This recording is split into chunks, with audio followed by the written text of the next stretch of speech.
Hello, good evening, dear students. In the series of the most important questions, which have been many times repeated in previous years by our CBSE board, today I am explaining you one more question from the chapter The End of Bipolarity from the book The Contemporary World Politics. Okay, chapter का नाम है End of Bipolarity और जो topic मैं आज cover करने वाली हूँ वो है इंडिया और रशिया के relations.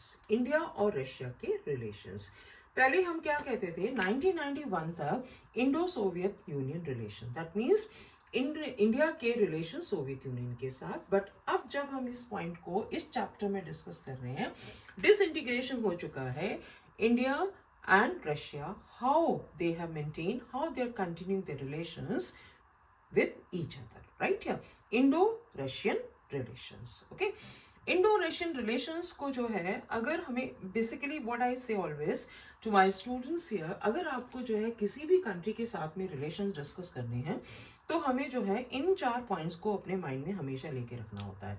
That is on the social ground, on economic ground, political grounds, right, and the cultural grounds. So economic, military, political, cultural, social grounds.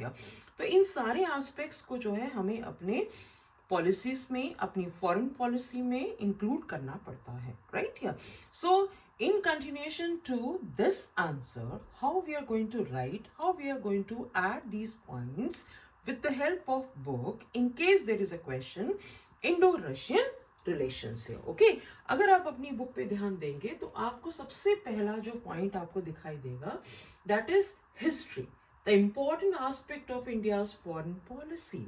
Here it is written, Indo-Russian relations are embedded in history of trust and common interest and are matched by popular perceptions. Means इन दोनों countries के बीच में जो relations हैं वो एक दूसरे के ऊपर जो है ट्रस्ट पर डिपेंड है।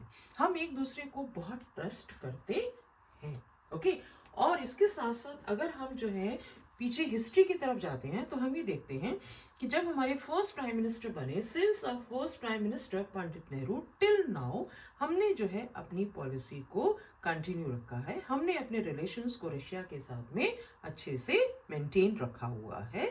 थोड़ा बहुत ऊंच नीच चलता रहता है, वो हर रिलेशन के साथ चलता है, and that all depends on international scenario here. Okay, so I repeat my point, Indo-Russian relations are based on mutual trust and common interest. Okay, अगर हम जो है इसके साथ साथ और पॉइंट्स देते हैं, सपोज